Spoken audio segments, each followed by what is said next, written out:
Welcome to New Possibilities. I speak truth to power without fear. So, I'm going to get started in a couple of minutes. There are a couple of stories that I want to share with you. I'm going to do two separate live streams tonight. So, I'm just going to wait a couple of minutes for people to tune in to this live stream. I'm going to read from this article and then I'm going to provide my commentary. As we wait, I want to encourage people to follow me on Twitter at New Pos Blog. Also, I want to encourage you all to follow me on Facebook at New Possibilities.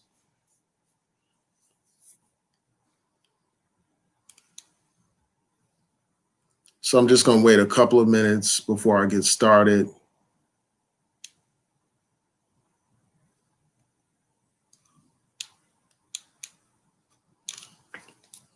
I want to thank people for tuning in.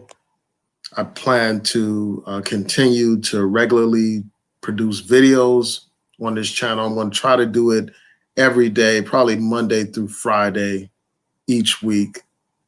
Again, I want to encourage you to subscribe to this channel if you're not subscribed. And I want to encourage you to hit that like button as you come into this live stream. So let's get right into it. I'm going to share my screen and share this article with you. I'm sure by now most of you have heard about this story. But you had this situation in Kenosha, Wisconsin, where the police shot this brother in the back 7 times in front of his children in broad daylight. This brother was unarmed. And what I'm going to do is read some of these excerpts from this story and then provide my commentary. I will not play the video. Instead, you should check it out. The video is included in this article, so you can read this article and also watch the video for yourself. And I'm sure by now most people have seen the video. It's just absolutely crazy. I mean, here we have a situation where the police came to the scene because there was some kind of domestic incident. And this was on Sunday. The Kenosha police reported that there was some kind of domestic incident. And from what I read, this brother was not like an aggressor in this situation. He was actually trying to break up a fight between 2 women. So this article says that the police did not provide details about what led to the shooting. The person was transported to the hospital. And I'm also going to share another story with you all as well that goes into more detail.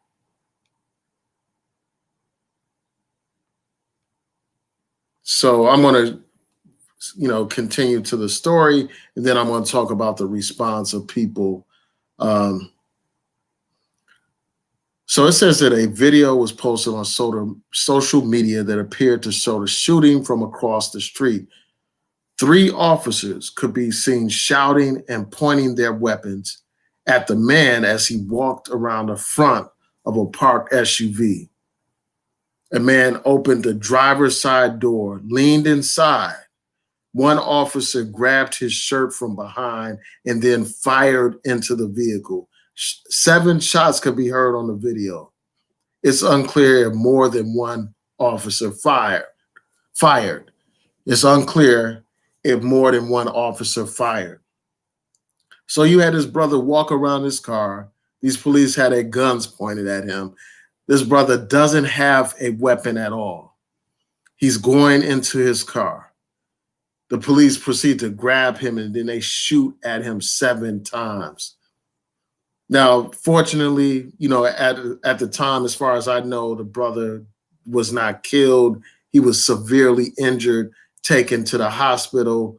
I think that he's in stable condition from what I've seen, the last report that I've seen. If there have been developments, please let me know in the chat. I'm going to continue to follow this story. But fortunately, the brother is still alive. But as I was saying before, this brother was shot in front of his children. His children were in this car. And they witnessed this horrific event. They witnessed their own father being shot by these cops. And then then this also goes on to point out that the Wisconsin Department of Justice did not release any details about the involved officers, except to say that they've been placed on administrative leave. This department is investigating the shooting. And it says that after, the information got on social media, neighbors began to protest, gathering in the surrounding streets and, hurling comments at the police, according to this article. They were saying no justice, no peace. Um, and this article also points out that there were protests and demonstrations late Sunday. Fires had broken out along some streets, appearing to damage large trucks as crowds faced off with law enforcement, according to this article. It said police and riot gear stood in lines, and SWAT vehicles remained on the street near city buildings, despite a declaration of curfew at 7 a.m. until 7 a.m. So tear gas was used to disperse people and everything like that. So that's the situation that we have. I'm going to stop sharing my screen for a second. But yeah, that's the situation we have. Another black man shot, and fortunately, he's still alive. And I'm going to go to this other article that shares a little bit more detail about him.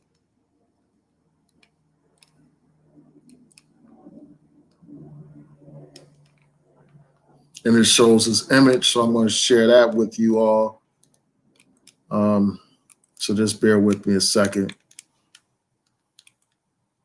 Shout out to everyone in the chat. I appreciate you all tuning in. So this article provides more information. This is the man, and his name is Jacob Blake. And he's only like 20 something years old. Let's see. Yeah, he's a 29-year-old black man. It says he was shot 7 times in the back by police on Sunday evening. It says Blake's 3 sons were reportedly in the vehicle when he was shot, as I was pointing out. So this just provides a little bit more detail. And you have a statement from the governor. The governor said, "We do not know all the details yet.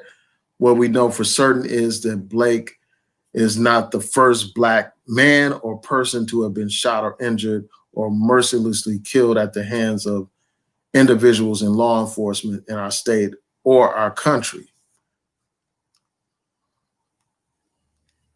And it goes on to say that he was rushed to a hospital in Milwaukee, where he was admitted into intensive care unit. As of Monday, he was removed from the ICU and reported to be in stable condition. So that's the last report that I've read on this situation. As developments come in, I will report those to you all and discuss them as well. But here we have another situation, man. It's like every other day, as you've heard me say many times again, we had the same situation. We have another victim of police brutality. We have more outrage on social media. We have another hashtag that's tweeted out, another video done about another person killed or injured by the police.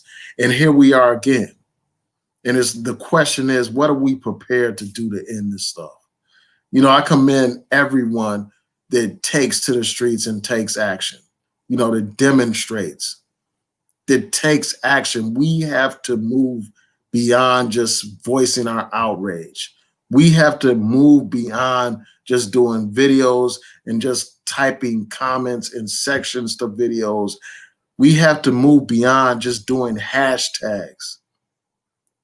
We need to move beyond that. We need to move beyond being entertained and get out in these streets and put in that work for our people. Get out on the streets and march and protest and demonstrate. We need to march with our dollars. Stop spending money with companies and businesses in our community that don't respect our community.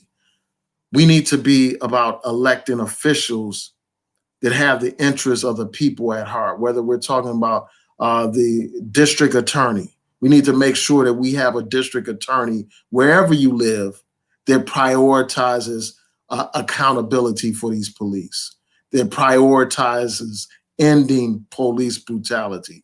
And the same with every single level of government. We need to make sure that we have people in place that care about our issues, that adhere to our agenda. Otherwise, we will continue to see this stuff happen. Um, it's just too often, we're satisfied with slacktivism. We're satisfied with just sitting at home and watching events unfold and sitting on our couches like this couch and complaining about stuff. We need to get out there and get in those streets and put in that work. That's why I have to commend the young people that are moving beyond just griping about stuff on social media. And they're actually taking to the streets and putting in that work and actually engaging in acts of civil disobedience, risking going to jail and stuff like that. And besides marching in the streets, again, we need to march to those polls and vote out people that aren't serving our interests. Vote out the district attorney that's not bringing charges in these cases of police brutality, like in the Breonna Taylor situation. Here you got a sister that was killed by the police and a prosecutor that refuses to do anything about it. Despite protests going on and despite all the public outrage, despite all the billboards calling for justice, you have a prosecutor down there who's dragging his feet and not taking action. People like that need to be voted out of office. A president that tells you that this issue of police brutality is not a priority, who tells you that that's not a federal issue, that tells you that that's some local issue, that jokes about police brutality, before a crowd of police officers, thinks it's humorous to be brutal towards suspects. A man who condoned stop and frisk, where Black people are, humiliated in New York City, where they were humiliated, randomly stopped just because of the color of their skin and the neighborhood that they were in. They were stopped, harassed, searched, violated, and subjected to unnecessary interaction with police. And we know that often these unnecessary interactions with these police end up deadly, end up in situations where Black people are, severely injured or killed, like in this situation. We need to vote people out like Donald Trump. And not just him, but, all these people that have a play in the policies that we see being implemented in our communities. And, ultimately, aside from the marches, aside from the, marches in the streets and the marches to the polls and all that kind of stuff, ultimately, we need to be in a position where we are able to defend ourselves from these people. We have every right in this country to bear arms. We have every right to defend ourselves. We have a legal right to defend ourselves. We have a moral duty to defend ourselves. And it's only common sense to defend ourselves. So we need to be prepared to defend ourselves, learn how to defend ourselves. And there are organizations out there that are actually doing that. Organizations that aren't just trying to sell people T-shirts and Ogun juice, but groups actually doing work, like the Not Fucking Around Coalition. And you got other groups like, the Huey P. Newton Gun Club and stuff. They're not talking about defending themselves. They're actually in the streets defending our communities from police brutality. And we need to have more organizations that follow that model, that militant example that was put out there by the Black Panther Party, a revolutionary example. An example that said, we're not going to beg these people to recognize our lives. We're going to stand up to these people and bear arms and, exercise our right to defend ourselves. It's like, how many more Black people must die at the hands of these cops? How many more black people must be brutalized at the hands of these police before we take the kind of action that's necessary? To hell with a hashtag. A hashtag, I mean, that's good for information purposes, or if it's used to mobilize people to actually do something. But if it's just a hashtag for the sake of getting retweeted or the sake of attention, then it means nothing. It means absolutely nothing. And it's just a shame that here we are all these years later. We still had this problem of police brutality. We see examples of police brutality when we watch the old, the old documentaries about the civil rights movement. You see people being hit with fire hoses. You see people with having dogs attack them, ripping their flesh. You see police officers hitting nonviolent protesters with batons and arresting people simply for trying to have civil rights, basic rights like the right to public accommodations, the right to an education, the right to vote, and things like that. We saw that police brutality back then that was used to maintain a system of white supremacy. And unfortunately, here we are today, still seeing the same situation where we have police attacking people, not just protesters, but individuals. Back when I was in college, one of the incidents that really sparked my activism, that sparked my involvement in the struggle, was what happened to Rodney King, where you had a brother who was brutally beaten by police in Los Angeles, beaten over and over again, and it was captured on camera.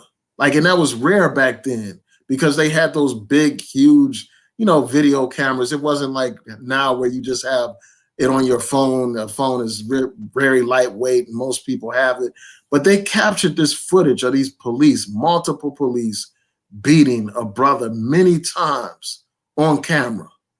And despite having that video footage, those police got away with beating that brother like a slave. And back then we marched. Back then you had the riots or rebellions in Los Angeles.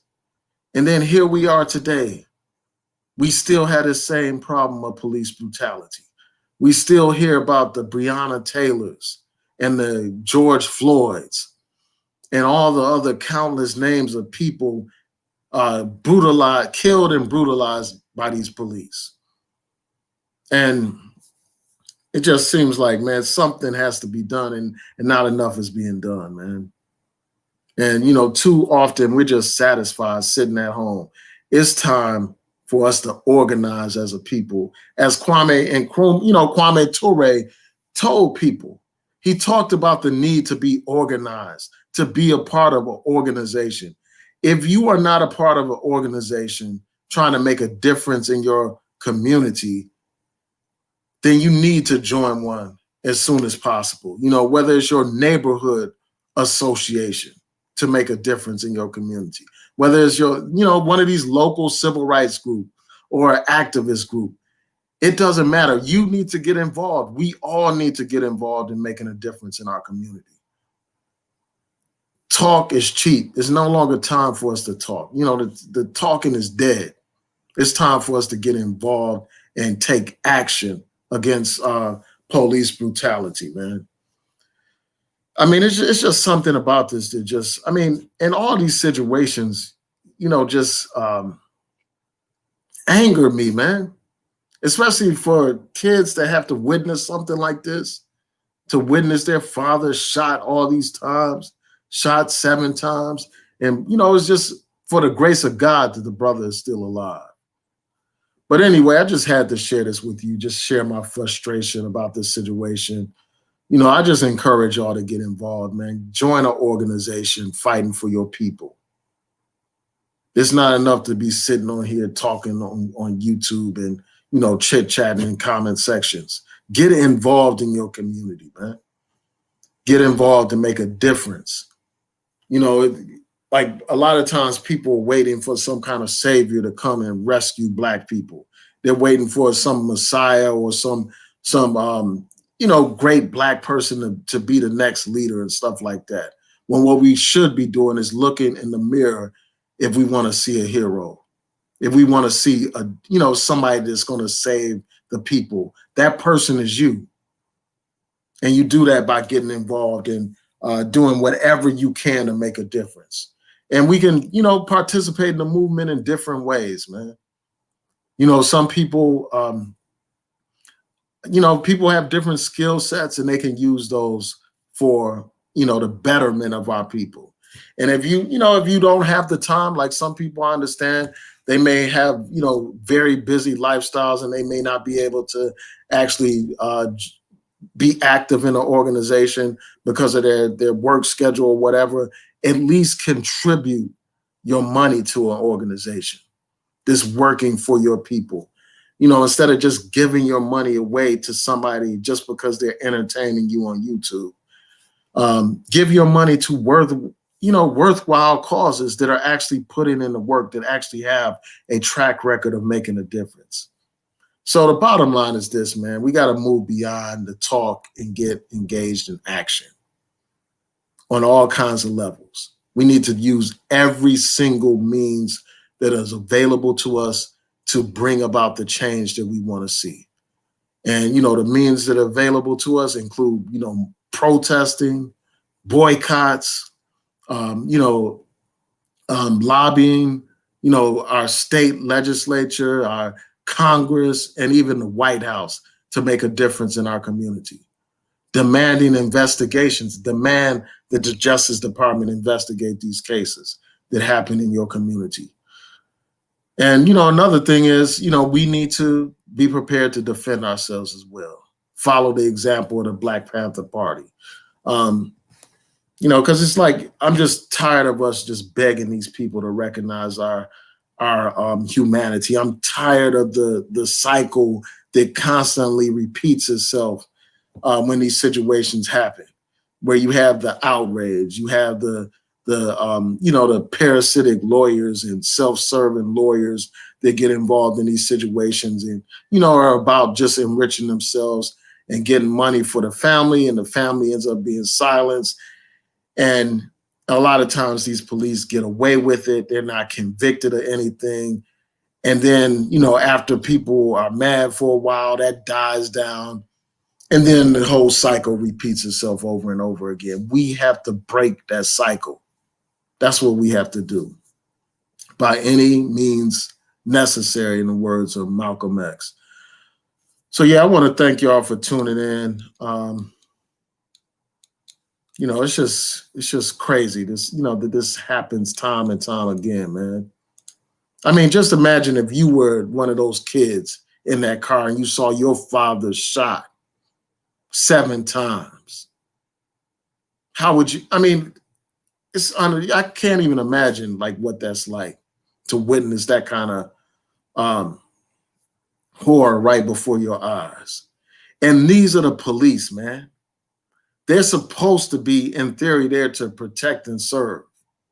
But instead of protecting and serving Black people, they humiliate and brutalize and kill Black people far too often. So I just had to express my thoughts about this. I'm really interested in hearing from you. I wonder what you all think that we need to do to address this problem of police brutality. It's not going to be solved with some Ogun juice. It's going to take mass, great action. One of the things that we need, first of all, is a president that prioritizes the issue of police brutality, that sees it as an important issue that needs to be addressed, that uses the Justice Department to fight police brutality and to restructure these police departments to eliminate the racial profiling and police brutality. But I could go on, but I want to thank you all for tuning in. I truly appreciate it.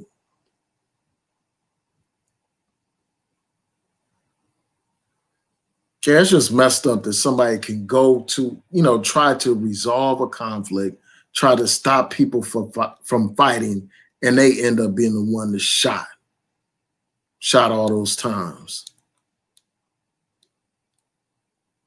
And it's like, and in this situation, in a lot of ways, it reminds me of the Walter Scott situation. And from what I recall, that was in Charleston, South Carolina. I know that you all are familiar with the situation where the brother is stopped by the police for a broken tail light. The police begin to question the brother, and then he runs away from the police. He's unarmed. He's not posing any kind of threat at all. And that police officer proceeded to shoot that brother in the back multiple times and then tried to stage the scene to make it seem as if this brother was trying to resist arrest or trying to attack the officer or threaten the officer with a weapon. I mean, an innocent man shot in the back. It's like, how much worse can it get? I mean, you're in a situation where somebody is unarmed. They are in the opposite direction of you. They are moving away from you. You have no excuse to shoot that person in the back. They're not posing any kind of threat to you. So yeah, I mean, I agree with Water Sniper. That cop is a coward. And it's just a shame that you had these kinds of people actually working as police officers. I mean, what kind of training are these people receiving? You know, and I'm pretty sure the family's going to sue the police department and all that kind of stuff.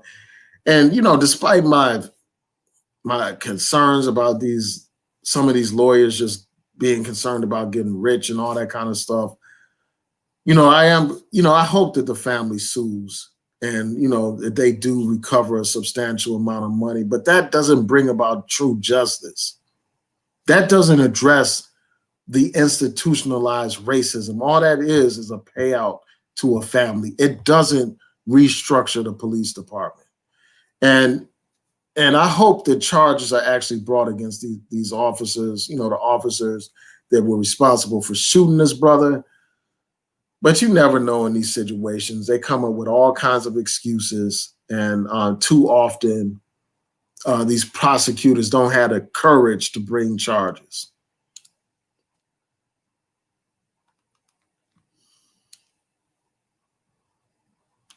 Yeah, so Def Rocker asked if I was watching the Republican convention. Yeah, I did watch some of it. And I'm going to do a video right after this about some of the things that were said during that convention. So, and I will be watching it regularly, and I'll talk more about that on the next live stream. Yeah, so Sister said if he lives, he most likely will be paralyzed for the rest of his life. Now, I don't know if he was shot in his spine or anything like that. That is possible. I didn't read anything about that, about the possibility of him being paralyzed or anything, but that would be horrible for the brother to be paralyzed. And he wasn't even doing anything wrong. Like what? I mean, he tried to break up a fight. And, you know, this reminds me of something. I need to just let you all know, like, if you encounter these police, and this should be like obvious, like, you should never run from these police, man. Never never run from them. Never like try to fuss and fight and struggle with police officers. Just listen to what they have to say. Take down badge numbers and report your complaint after that officer is gone. You want to make sure that you are alive to tell your side of the story. Make sure that you're alive to put in a complaint. Because often, you know, it's just unfortunate that people get killed just for running from the police, even though the police don't have any legal justification for shooting somebody in the back. Just don't run from the police. Don't try to resist the police at all. Just document everything so that you can live to report your complaint.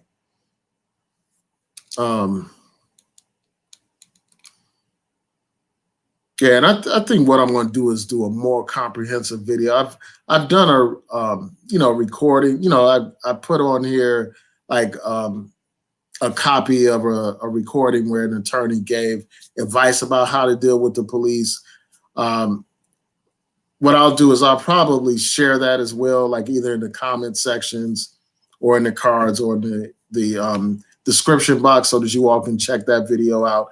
But I plan to do a video where I, comprehensively explain how we need to deal with these police, because this can possibly prevent some of these situations. But we know, like, even if you do everything right, these police still may engage in police brutality and racial profiling. But I plan to do a future video where I provide, practical advice about how to interact with these police, because that's another thing that we need to discuss as a strategy for dealing with the question of police brutality. And, not to suggest that the burden of police brutality is on our backs or that we're responsible for police brutality in any way, shape, or form. But there may be some things that we can do to minimize the risk as much as possible.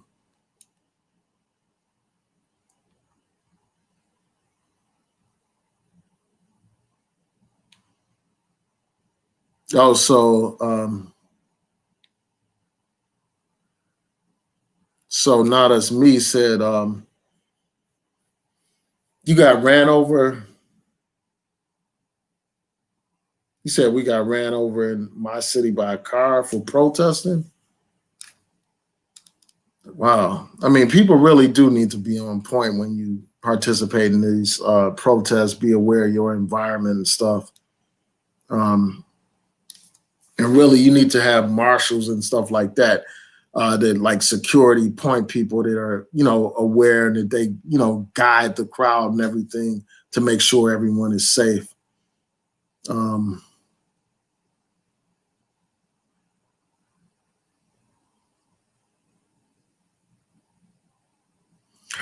Yeah, so Midnight Eye makes a good point. You said, I tell people to vote and be financially literate.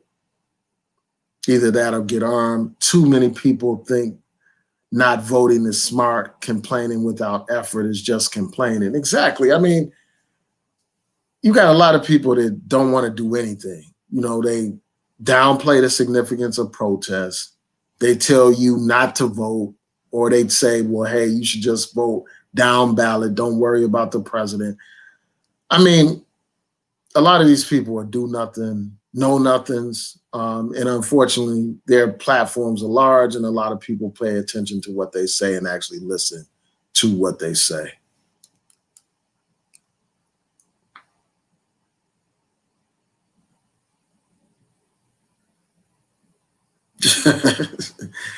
All right, let's see. Yeah, so I want to thank y'all for tuning in. I'm about to come back on with another live stream dealing with this Republican National Convention. I hope you all can join me for that one. If not, check it out on a playback. So with that, please rate, comment, subscribe, like the video, share the video, hit that notification bell so that you'll know when I post new content on here. Peace and blessings, everyone. Have a great evening.